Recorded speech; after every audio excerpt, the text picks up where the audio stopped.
नाना व्रते उपवास करणे, नाना तीर्थक्षेत्री फिरणे, चित्तशुद्धीचे उपाय जाणे सारीचे.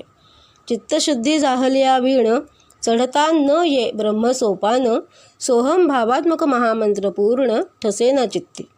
अर्थात हा भक्तिमार्ग स्वीकारल्यानंतर भगवंतावर प्रेम करण्यासाठी तथा त्याचं प्रेम मिळवण्यासाठी तो जसा शुद्ध आहे, स्थिर आहे, तसंच आपलंही मन शुद्ध आणि स्थिर झालं पाहिजे.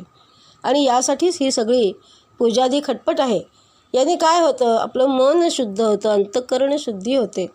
आणि ती झाल्याशिवाय हा ब्रह्मसोपान म्हणजेच ह्या सोपान म्हणजे पायरी ही चढता येणार नाही असं सद्गुरू म्हणतात.